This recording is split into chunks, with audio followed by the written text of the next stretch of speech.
tempo todo. Louvado seja Deus. Iniciamos esse mês de fevereiro falando sobre batalha espiritual. E talvez alguém possa dizer assim: o que batalha espiritual tem a ver com maturidade? Eu diria para você que praticamente tudo. Porque desde o momento que você aceita Jesus no seu coração, que você volta o seu coração, a sua vida para Jesus, o diabo nunca vai descansar no plano de ficar atrapalhando a sua vida e tentando tirar você do foco, do caminho de Jesus. Nunca, o diabo não vai descansar. Por que ele não faz isso? Porque a partir do momento que você desperta para Jesus, para o reino dos céus, duas coisas acontecem. A primeira, você já não está mais nas mãos do diabo, você não é mais escravo do diabo. O pecado agora não mais tem domínio sobre você, você está debaixo da graça, não mais debaixo da lei. Segundo, você agora é um problema para o diabo, porque a partir do momento que você está vivendo o reino dos céus, você está servindo a Jesus, você está manifestando Jesus para o mundo, para outras pessoas que estão lá fora e que não conhecem a Cristo. E ele fica mais irritado ainda, porque você agora está tirando outras pessoas das mãos dele. Então, quando a gente fala de batalha espiritual, é algo fundamental para a gente poder caminhar com Jesus. E se a gente não entende essas ações malignas das trevas que acontecem à nossa volta, a gente não entende absolutamente nada.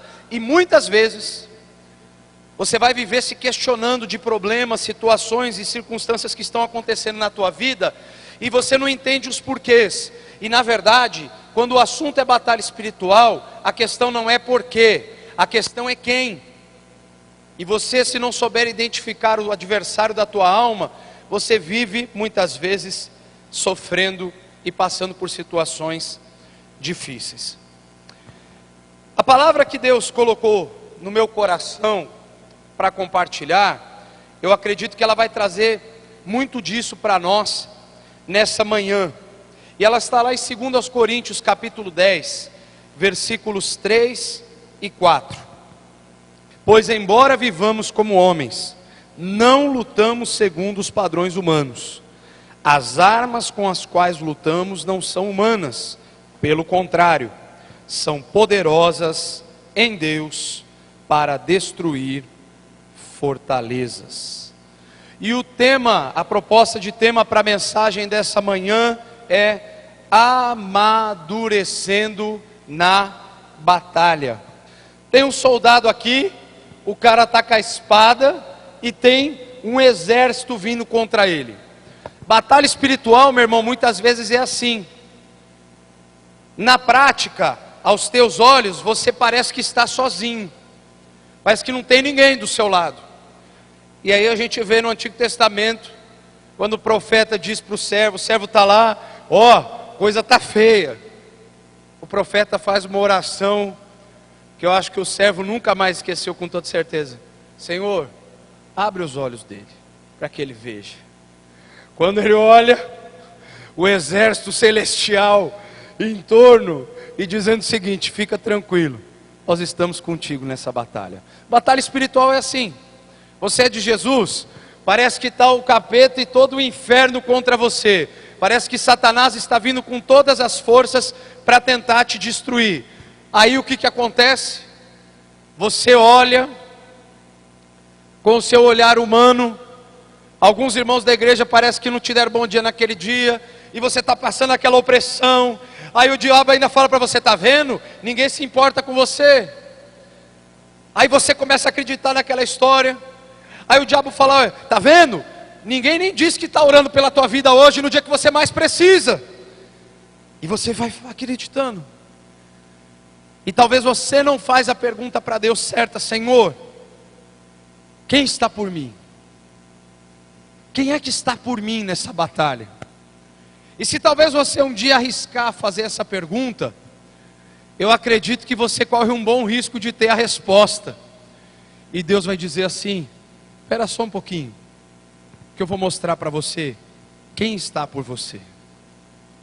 E quando nós vamos para a própria palavra, se a gente partisse do básico, do simples, nós vemos que jamais nós vamos estar só. Nunca estamos sozinhos. Porque o Senhor Jesus, que nós cantamos aqui no início, que Ele é o mais belo de milhares e milhares, de que Ele é o Senhor, de que Ele não reclamou quando foi para a cruz, quando Ele suportou o peso de todos os pecados da humanidade por nós. Esse Jesus, antes de ascender aos céus, Ele disse para os discípulos: eis que estarei convosco todos os dias, até a consumação dos séculos. Se o Marcelo permitir, eu vou usar um exemplo aqui. Quer dizer, como é que ele vai falar que não, né? Eu já falei assim aqui agora. Tá vendo? É assim, né? Já passa as maluquices. Fui com ele um dia lá, ele precisava passar numa consulta lá. E foi um período difícil para ele. A notícia foi difícil.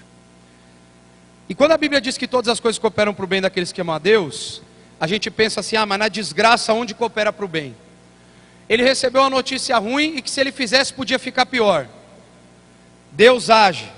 E aí que eu digo, né? Eu orando, eu vou contar a história, porque eu parei o carro lá fora na rua, e ele lá dentro. Ele me ligou: pastor, entra que o médico está falando uns negócios aqui, eu preciso que você venha comigo aqui. E eu precisava colocar a zona azul no carro, para não guinchar meu carro. E ele lá dentro, lá angustiado. E eu ia na mulher da banca e falava: moça, eu estou sem dinheiro, eu perdi meu cartão de débito, moça, passa no crédito. Não, só passa no débito. Falei: moça, cobra mais caro, mas pelo menos passa esse negócio. E eu ia e voltava, aí eu consegui no final das contas ir. O que eu quero usar com essa situação toda? Talvez ele pensou num determinado momento, naqueles poucos instantes, talvez 5, 10 minutos, que ele estava sozinho. Mas ele nunca esteve sozinho. Jesus estava ao lado dele ali trabalhando, ao ponto de que uma notícia ruim se transformou em algo melhor para a vida dele. Porque se não tivesse acontecido aquilo, dele receber aquela notícia, ele não buscaria uma segunda opinião, que fez o procedimento depois e ficou melhor do que o primeiro. E daqui a pouco o Marcelo vai, com toda certeza, estar totalmente recuperado. Às vezes, diante de uma situação difícil, a gente trava. A gente para e fala: não, eu desisto, eu não quero mais, eu vou parar, eu não vou prosseguir. Mas é exatamente nesses momentos que nós estamos em batalha. Aí você pensa: mas você acha que o diabo perde tempo de ficar toda hora ali me incomodando? Perde, porque ele não tem o que fazer além de ficar nos atormentando. Porque essa é a missão dele: roubar, matar e destruir a humanidade. Então, o objetivo principal do inimigo é destruir o ser humano de alguma forma, emocionalmente, fisicamente, de tantas outras formas ele vai buscando nos destruir. Então, se eu não entendo que Jesus está em todo o tempo do meu lado, segurando as minhas mãos, e mesmo diante do vale da sombra da morte, ou de um momento de angústia ou de dificuldade, eu preciso entender que Jesus está comigo.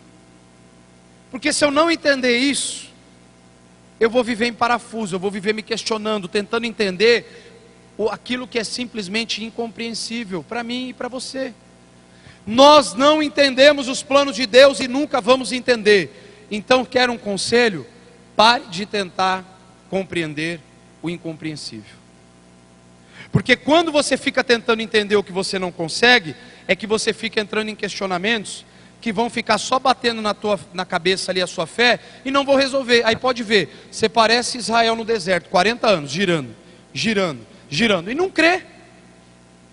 Ah, mas é difícil para mim. Não, não é. Jesus disse: eu vou estar com você. Acredite. Porque se você não decidir acreditar, o diabo sempre vai tentar jogar uma palavra de dúvida no teu coração. Quando todas as flechas estiverem contra você, lembre-se que eu e você temos o escudo da fé ao nosso favor. Você tem o escudo da fé, meu irmão. Você pode não ter nada nessa vida, você tem fé. Não é assim, irmã Débora? Às vezes a gente não tem mais nada. Aí a pessoa diz: eu não tinha mais nada, só me restou a fé. Eu digo assim: graças a Deus que só te restou a fé, porque a fé é a única coisa que te mantém firmado em Deus.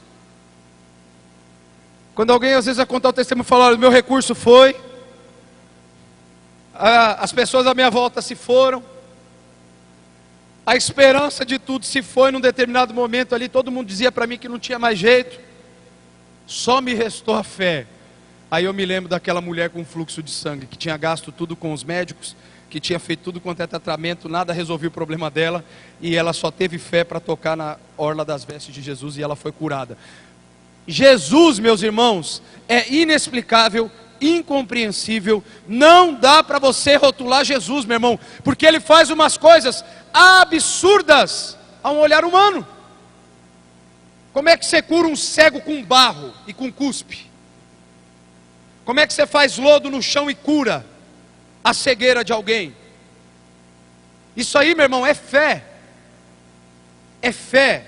Se você não decidir crer em coisas absurdas, o céu para você nunca vai fazer sentido. E é aí que o diabo pega a gente. É aí que ele joga as flechinhas, porque quando o escudo da fé não está empunhado, quando a minha fé não está firme, eu estou tentando explicar tudo baseado na razão, e pensa num ser lógico e racional, sou eu.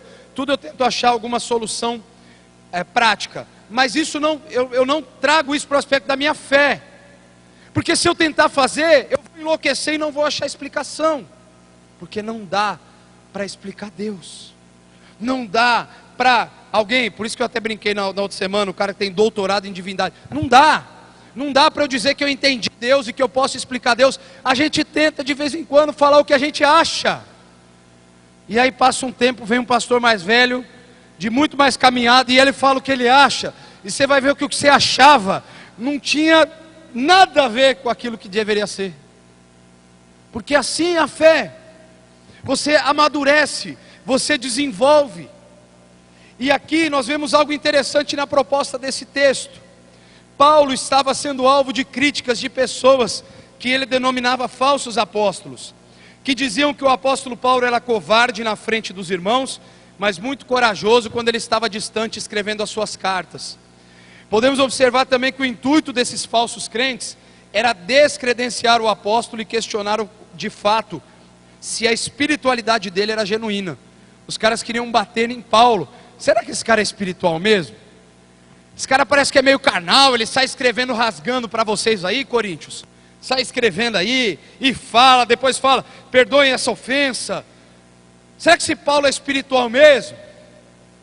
E os caras estavam tentando disseminar no meio da igreja uma ideia de que Paulo era um cara meio carnal, que Paulo era um cara esquisito para o padrão. Eles sim seriam o padrão correto para aquele povo. E aí Paulo está rebatendo de fato esses falsos apóstolos. E o que ocorre? O que a gente aprende com esse contexto? É que se nós perdermos o nosso tempo com narrativas e sofismas criadas ao nosso respeito, nós nunca avançaremos na direção dos planos e dos projetos que Deus tem para a nossa vida. Se você ficar parando para ouvir o que as pessoas dizem ao teu respeito, você não vive os projetos de Deus. Eu te dou um exemplo. Jesus chegou para os discípulos e fez uma pergunta. Quem acertar a pergunta, o Alex vai dar uma bola de sorvete de presente. Vou judiar tanto, vai. Fica no custo. Qual foi a pergunta que Jesus fez sobre opiniões? Vai, quem acertar? O Marciano ganha toda hora, virou seminarista, tá afiado, né? Quem ele era? Quem as pessoas dizem que eu sou? Aí, uns dizem, você é Elias, outro João Batista. E aí Pedro pegou a música da Nívia Soares, que nós cantamos aqui hoje, e cantou para ele, tu és o Cristo, filho do Deus vivo. Aí alguém vai dizer, não, Pedro tirou 10, Pedro acertou, ele é o Cristo, filho do Deus vivo. Mas olha que interessante, o que as pessoas acham a nosso respeito é muito volúvel. O mesmo Pedro que cantou para Jesus, tu és o Cristo, tal, depois virou para ele e falou, tu nunca vai ser entregue para morrer, porque o Filho do Homem será entregue, parará, parará, parará. E aí Pedro vai lá e dá uma bronca em Jesus. Gente, pensa quando a espiritualoide Ad bate no nosso coração e a gente fica meio retardado espiritualmente falando, e a gente começa a falar umas coisas absurdas. O cara foi dar bronca em Deus, irmão. Você acha que ele estava bem? Ele foi dar bronca em Jesus. Ele acabou de dizer que ele era Deus. Tu és o Messias, o ungido, o enviado para mudar a nossa história. Você é o cumprimento das promessas dos profetas. Tu és o Cristo. Mas você não vai morrer não. Teologicamente falando, gente, Pedro, ele seria diagnosticado como um bipolar naquele momento. Mas facinho.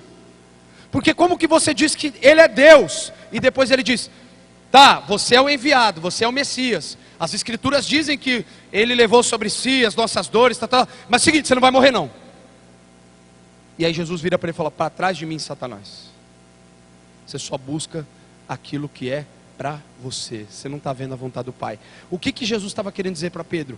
Pedro, você está viajando, cara. Se você está dizendo que eu sou o Cristo, que eu sou o Messias, então você precisa entender que o Messias não é um rei que vai governar Roma, que vai matar todos os exércitos e que vai fazer Israel ser soberano.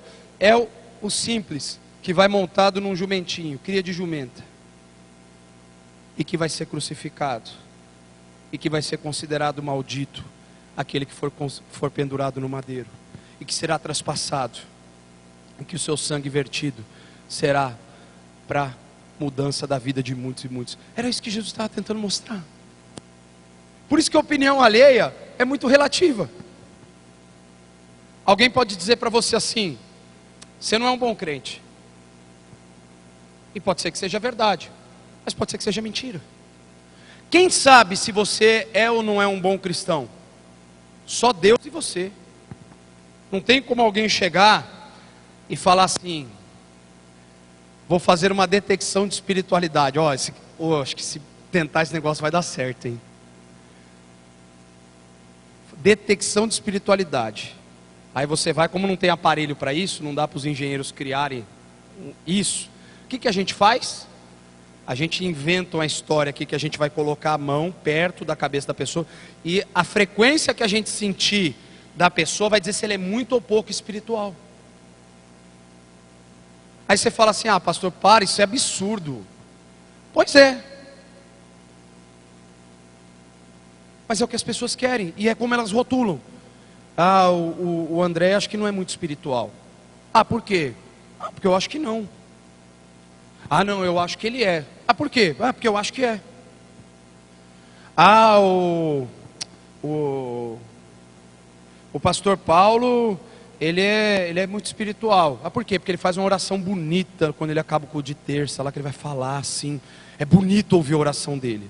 O pastor Gilberto, acho que não. Ele fala muito assim, muito certinho, então acho que não deve ser espiritual não. Não, estou brincando aqui, mas que a gente é tonto, que a gente fica fazendo juízo de valor baseado em coisas que não tem fundamento algum. E é isso que acontece.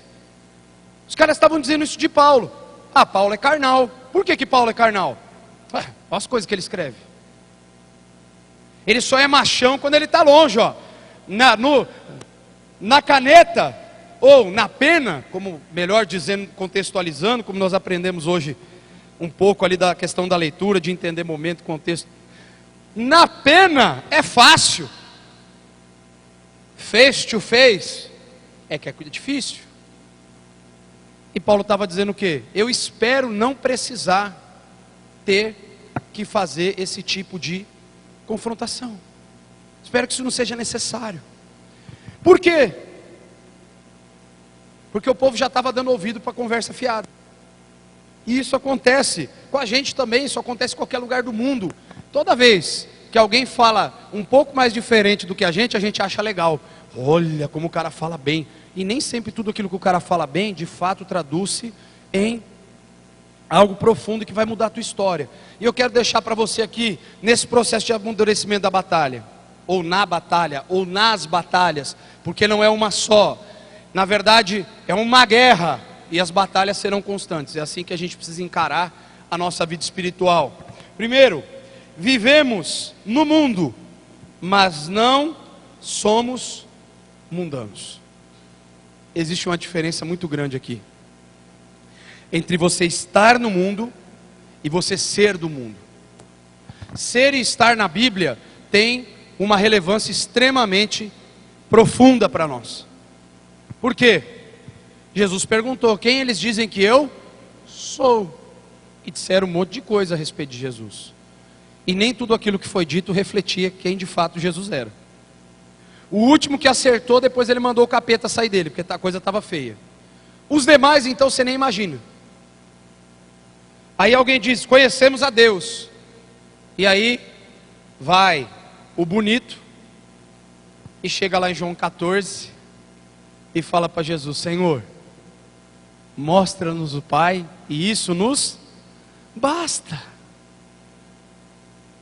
Eu acho que Jesus deve ter coçado a cabeça assim. Pô, Felipe, você está tanto tempo comigo, você ainda está pedindo para eu te mostrar o Pai, cara. Você está de brincadeira.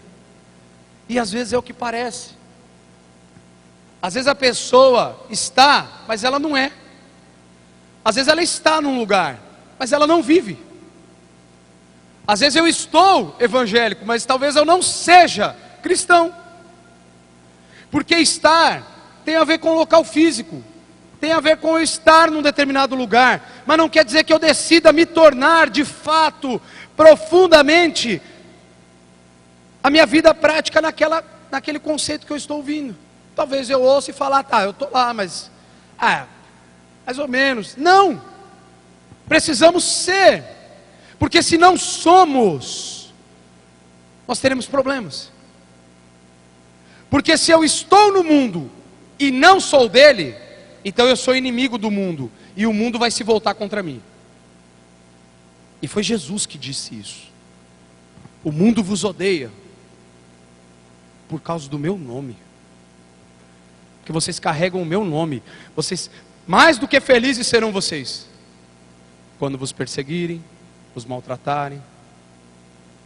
Grande será o galardão de vocês no céu. Nós precisamos estar focados exatamente nesse conceito. Se eu sou de Jesus, o mundo é apenas um albergue. Ó, ficou boa isso aí. Se você é de Jesus, esse mundo aqui é só um albergue para mim e para você. É só para você passar uma noite. É só de passagem. Você não está aqui definitivamente. Você não está aqui para sempre. Meu irmão, a tua Bíblia, algumas seitas pregam que você vai viver o paraíso na terra. Irmão, novos céus e nova terra. Queira fazer toda a interpretação cosmológica que você desejar. Haverá um novo céu e uma nova terra. A nova Jerusalém que desce do céu. Ah, mas vai ser aqui, vai descer aqui. Eu não sei o que vai acontecer, mas o que está aqui vai ser destruído, inclusive. Uma boa parte, ou quase toda ela, diz lá em Apocalipse. Então, o que restar vai ser refeito, Deus vai refazer. Eu não sei, meu irmão, só sei dizer para você o seguinte: existe uma novidade de vida para mim e para você, e existe uma esperança que é o céu, que é a eternidade. Se nós não decidimos viver por isso, nós fazemos da terra um hotel all inclusive, 10 estrelas, que nós nunca desejamos sair da hospedagem. E aí é que é o nosso problema, quando o mundo se torna um resort para nós. Nós não temos condições de experimentar a vontade de Deus, e fatalmente somos vencidos na batalha espiritual. Vivemos no mundo, mas não somos mundanos. E Paulo vai dizer isso: pois embora vivamos como homens, ele vai dizer lá o início do versículo 3 do capítulo 10 de 2 Coríntios. Olha o que João vai dizer das palavras de Jesus lá em João 17, do 13 ao 18. Agora vou para ti, mas digo essas coisas enquanto ainda estou no mundo, para que eles tenham a plenitude da minha alegria. Deles a tua palavra e o mundo os odiou, pois eles não são do mundo, como eu também não sou. Jesus colocou os discípulos no time dele aqui. Não rogo para que os tires do mundo, mas para que os proteja do maligno. Eles não são do mundo. Olha de novo aqui a repetição. Como eu também não sou. Santifica-os na verdade, a tua palavra é a verdade. Assim como me enviaste ao mundo, eu os envio ao mundo. O que Jesus está querendo afirmar aqui? Pai, eles não são daqui, eles já são meus, mas eu preciso deles aqui para que eles sejam enviados a proclamar a minha mensagem, porque eu estou indo de volta para ti. Foi isso que Jesus estava dizendo. O mundo nunca vai ser amigo da igreja. O mundo nunca vai ser amigo do evangelho. O mundo nunca vai ser simpatizante do reino de Deus, porque esse mundo jaz no maligno. Não há compatibilidade entre Deus e o mundo. Ou o ser humano se rende ao Criador do universo, ao Senhor, ou ele está não de mãos dadas, mas debaixo da mão escravizadora de Satanás, vivendo de maneira a ser condenado por toda a eternidade. Não existe outra escolha.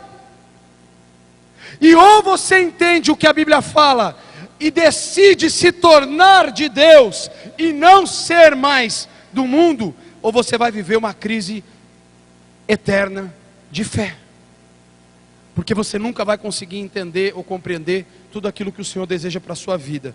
Segundo, lutamos espiritualmente, não contra homens.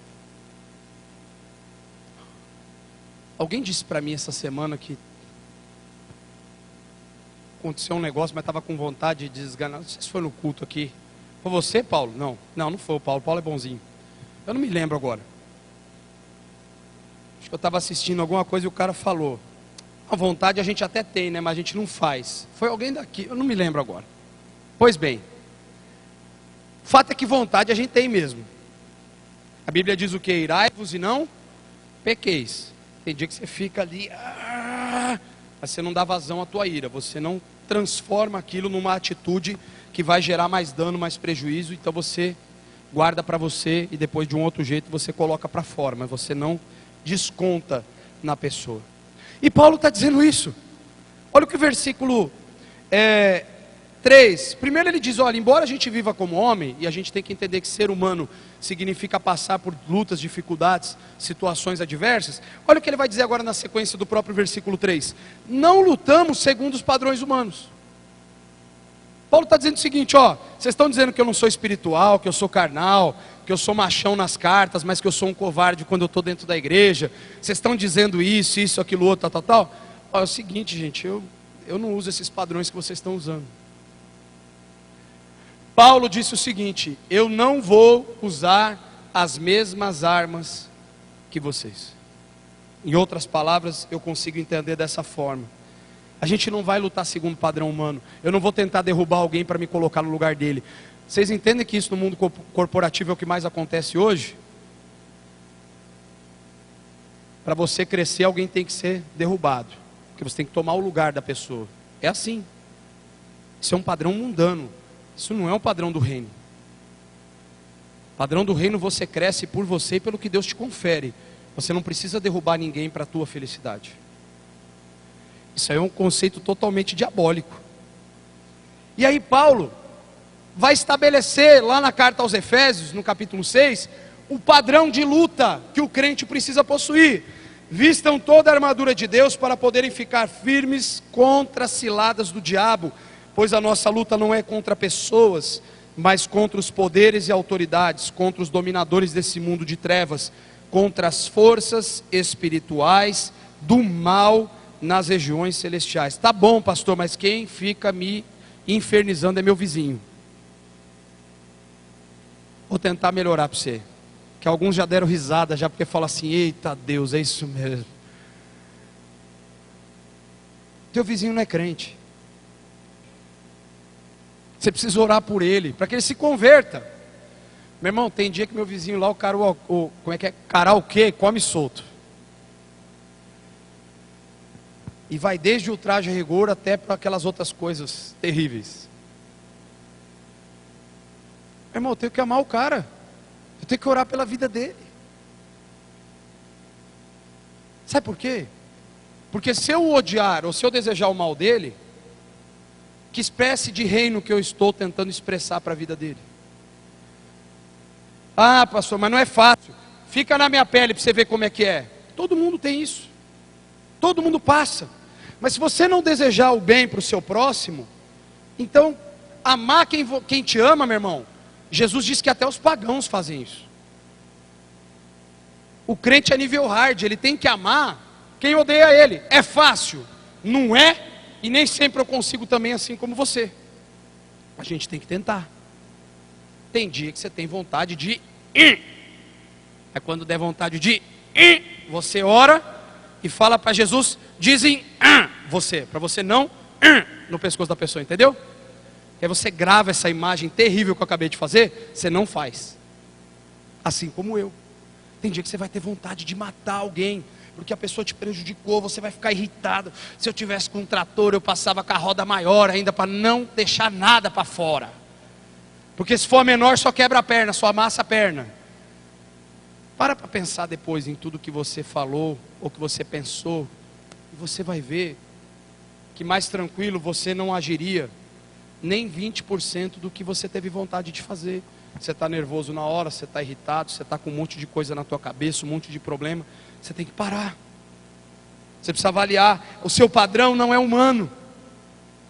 Ah, mas por que eu citei o cara que não é crente? Porque quem está usando ele para infernizar você é o capeta. Aí vem algum esperto assim, levanta a mão e fala, pastor, mas os meus vizinhos que me atormentam são todos crentes.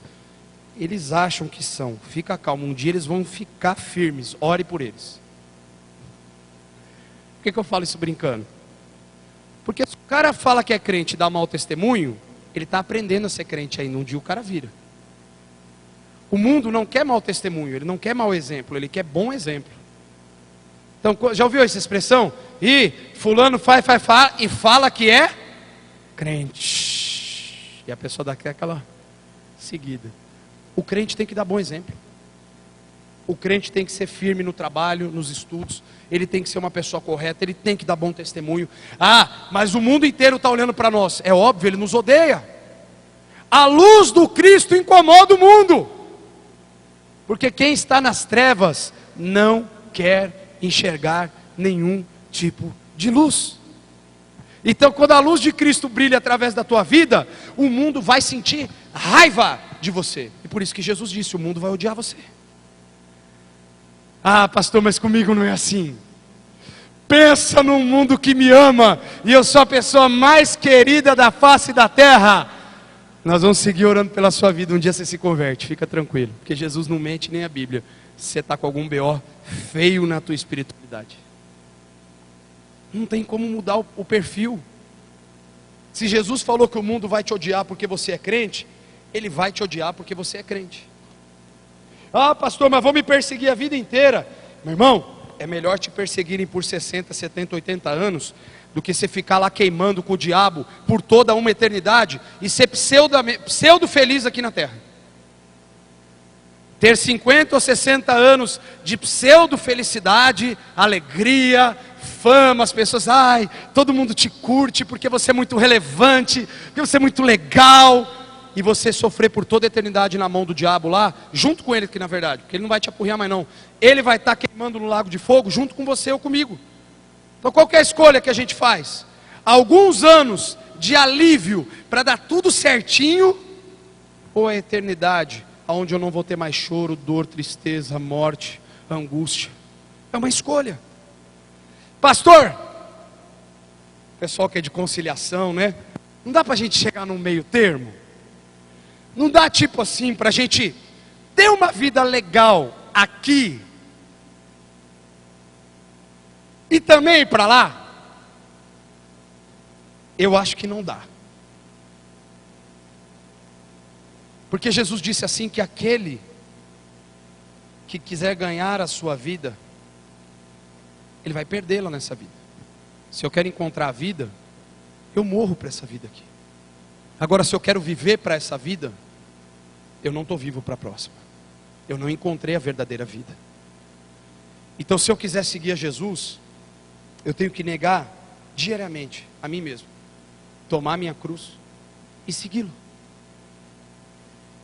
Ah, pastor, eu fui num outro lugar que o cara falou que dava para ficar nas duas canoas. Meu irmão, segue para lá e vamos ver quem chega certo. No fim a gente conversa. Não tem como eu falar para você ou para mim mesmo que eu estou certo ou errado. A Bíblia dá uma orientação muito clara. Eu prefiro seguir no texto do que aquilo que eu acho. Eu acho que pé em duas canoas nunca nos levou a nenhum lugar.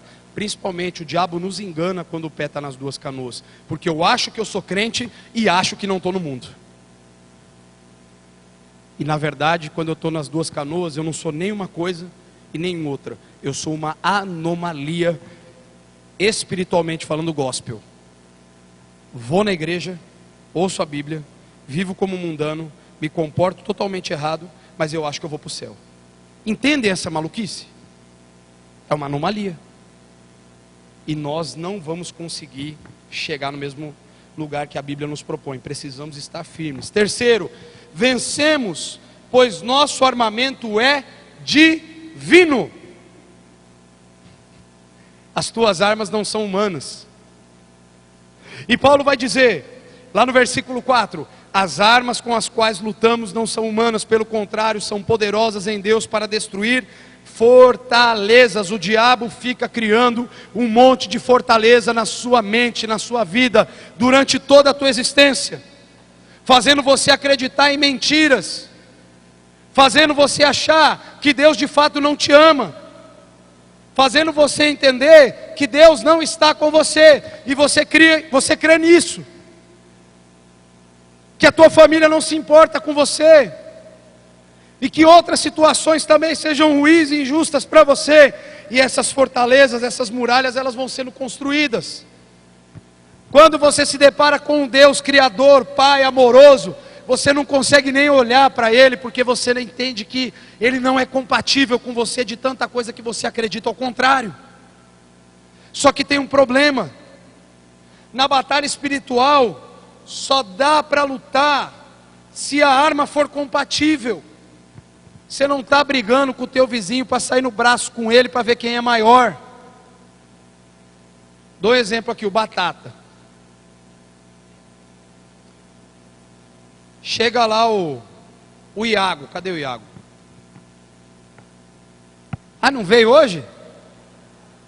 Eu estava caçando ele aqui. É porque não foi perseguição, era por causa da estatura. Chega o Iago lá, vizinho do Batata. Põe ele para escutar o vídeo, viu, Rafa? Aí ele vai encarar o Batata. Quais as chances do Iago ganhar do Batata no braço? A não ser que a gente sabote o Batata, dê lá chumbinho para ele, alguma coisa. Mas vias normais, zero. Às vezes pode ter algum treinamento específico ninja, mas tirando isso, normalmente está perdida a luta. E aí o que acontece? Quando você fala de luta espiritual é a mesma coisa. Pode ser o Batata. Chega lá para o cara endemoniado. Aí o irmão gêmeo do Iago, que não é crente, não vou citar o Iago aqui, vamos supor que ele tivesse supostamente o irmão gêmeo, que não é crente. O Diogo, é o irmão do Iago. E aí o bicho cata o irmão do Iago. E o Batata chega todo lá. Eu já bati no irmão dele fácil. Hoje é a família que leva o preju. Só que tem um troço dentro do irmão do Iago lá, o fingido lá, o irmão imaginário do Iago, que dá a surra no Batata se ele não estiver firme com Deus, que a Bíblia diz que o Batata sai até nu, correndo de tanto que apanhou. E está lá em Atos a história dos filhos do judeu Seva, que tentaram expulsar o demônio em nome de Jesus, ao qual Paulo pregava, mas não era o Jesus deles. Tomaram surra, porque não são compatíveis as armas. Se você não tiver as armas espirituais adequadas para lutar, você já perdeu na largada. Uma vez um menino falou: Rubinho, acampamento de adolescentes, eu era o líder lá, tinha endemoniado para cá, daí sarava um, pulava na outra, aí tinha uma menina que mexia com bruxaria, tinha outra que mexia com não sei o que, ia para lá e para cá, e a Márcia grávida da Letícia, barrigão, ela e mais duas meninas lá do acampamento, dentro de um quartinho com a menina lá, só olhava os bichão pulando lá e falava: fulano de tal tá aqui, ela estava com os olhos virando já. Essa era a mais boazinha, o ruim ficou na outra. Aí depois que desruizou a outra, pegou o motorista do ônibus. Meus irmãos, foi um negócio, quem gosta das coisas, ia falar: eu tô no paraíso. Porque pulava de um e ia para o outro. até 2, 3 horas da manhã. Acabamos o terceiro elemento lá.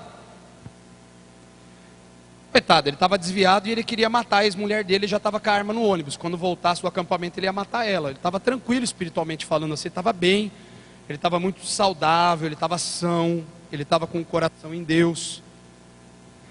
Só que não. E aí, o bichão pegou ele por último. Saiu. Oramos lá, o bichão saiu. Aí um dos meninos que estava lá falou para mim, Rubinho, a partir de hoje, eu vou acabar olha tudo por aí, tá os meninos, calma fulano, não é assim, não, vocês estão duvidando da minha fé, vocês vão ver como é que é, hoje nós demos uma surra nele e tal. 2 anos depois o moleque estava desviado, pior que o gadareno. Cadê todo aquele poder, força, nada. Ele teve um momento junto com a turma ali, e foi bênção, mas ele percebeu que um dos elementos mais importantes da armadura espiritual, e que nem está lá em Efésios 6, mas diz respeito por todo o contexto, é a humildade. Porque espiritualmente falando, você não é nada, você não é ninguém. Quem é Jesus na tua vida, e é no nome de Jesus que as coisas acontecem. Não é pelo teu poder, é pelo poder de Deus que as coisas acontecem.